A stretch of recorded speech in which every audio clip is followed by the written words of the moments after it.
Halo, assalamualaikum warahmatullahi wabarakatuh. Hai teman-teman semua, welcome to my YouTube channel. Sebelumnya kenalin dulu, nama aku Andriani Pramana. Ini adalah vlog pertama aku. Di vlog pertama aku ini, aku mau share ke kalian, sesuai judul yang ada di atas, yaitu 3 hal yang penting atau wajib kalian ketahui sebelum kalian merenovasi rumah subsidi. Apa aja 3 hal penting tersebut? Simak terus videonya ya. Oke teman-teman, langsung ke 3 hal penting yang wajib kalian ketahui atau kalian pahami sebelum kalian merenovasi rumah subsidi. Yang pertama atau di posisi pertama itu adalah tukang yang berpengalaman.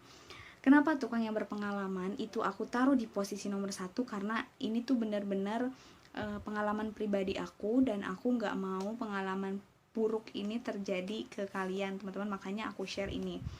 Jadi waktu itu waktu bangun dapur itu aku pakai tukang borongan. Tukang borongan itu jadi kan jasa dari dia dan material dari dia. Jadi aku cuma ngasih uangnya aja. Ternyata cerita dulu sebentar ya. Terus kan dia kerja tanpa ada yang mantau karena aku kerja. Jadi nggak ada yang ngeliatin kerjaan dia. Alhasil apa? Kerjaan dia itu bener-bener amburadul.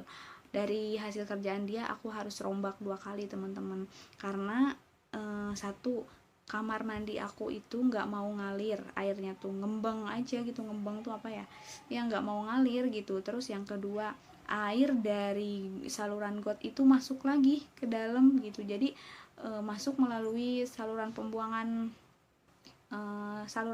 itu gitu, bukan dari bukan dari toilet, bukan, karena beda saluran. Itu masuk lagi teman-teman kalau hujan kan. Terus yang ketiga, bocor. Yang keempat,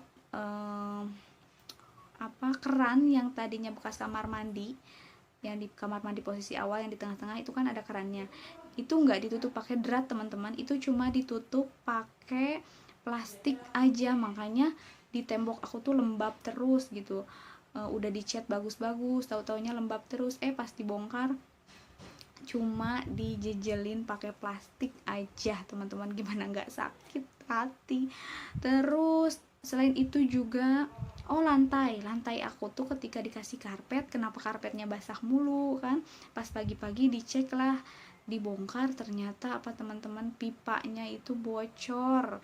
Karena apa? Karena sama kasusnya, cuma disumpel pakai plastik aja.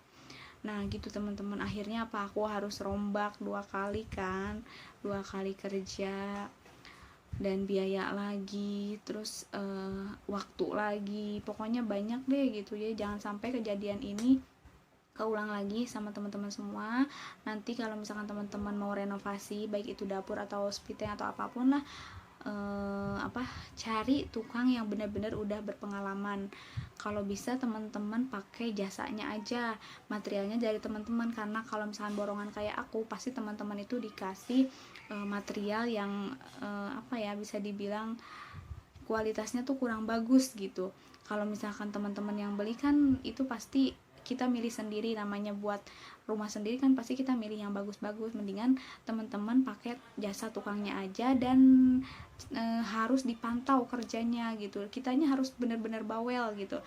Misalkan ngelihat ini nggak benar, harus benar-benar dikasih tahu gitu teman-teman ya. Oke.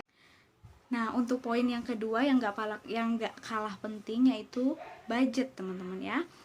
Budget ini nggak kalah penting sama tukang ya teman-teman, karena benar-benar sangat berpengaruh juga. Nah, misalkan teman-teman nih belum punya dana yang cukup untuk merenovasi keseluruhan, teman-teman bisa nyicil kok pelan-pelan gitu, nggak usah sekaligus. Dan yang paling penting adalah nggak usah maksain gitu. Kalau misalkan teman-teman emang kepepet untuk harus cepet-cepet pindah gitu ke rumah subsidi yang teman-teman ambil, karena dengan alasan misalkan aku bayar kontrakan double, atau misalkan takut udah kena teguran sama BTN, tapi teman-teman belum punya cukup dana, teman-teman bisa renovasi yang paling penting dulu aja. Misalkan teman-teman punya uang nih 7 juta, cukup kok, bisa. Nah, teman-teman cuma bisa beliin, misalkan buat dapur itu dapur itu butuh hebel misalkan 2 kubik. Nah, 1 kubik itu kan harganya 500.000. Kalau 2 kubik kan berarti 1 juta. Nah, terus juga semen, paling semen nggak makan banyak karena hebel itu udah kayak ada kayak lemnya gitu loh, kayak semennya sendiri gitu teman-teman. Paling ya bisa lah cukup 2 juta ya bahannya aja, tapi itu cuma untuk naikin doang teman-teman, naikin dapur, maksudnya nutup doang gitu, nggak beres keseluruhan, kayak belum ada meja dapur atau sebagainya. Misalkan kalau teman belum ada atapnya, teman-teman bisa dulu pakai terpal, yang penting nggak kehujanan, nggak kepanasan ya teman-teman. Nah, misalkan 2 juta. Nah, terus sisanya kalian bisa beliin untuk material spiteng, teman-teman. Material spiteng juga nggak terlalu banyak makan ini kok, dana ya.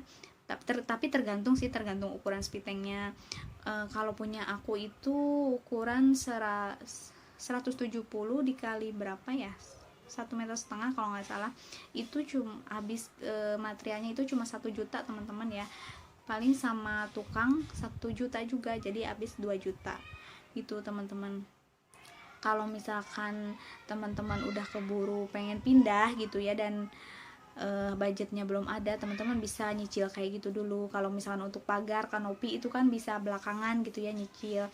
Jangan sampai kita punya budget cuma 15 juta atau 10 juta tapi udah pengen ngecor dapur atau ngedak dapur, dan padahal itu ngedak juga nggak boleh gitu, pertama nggak diperbolehin, dan kedua dananya juga nggak bakalan cukup gitu kan.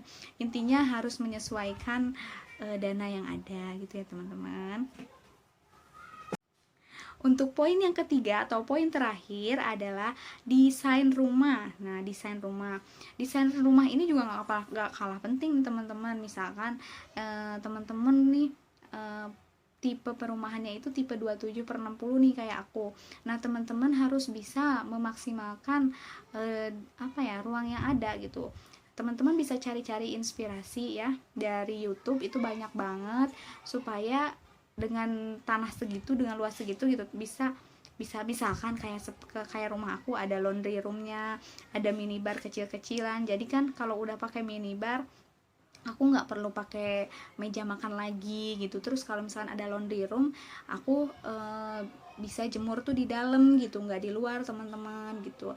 Jadi intinya teman-teman harus bisa ini deh, desain ruangan atau desain sesuai keinginan teman-teman, tapi harus bisa memaksimalkan sesuai dengan lahan yang ada gitu, supaya rumah yang kita tinggalin itu seenggaknya bisa sesuai dengan ekspektasi kita lah gitu teman-teman ya.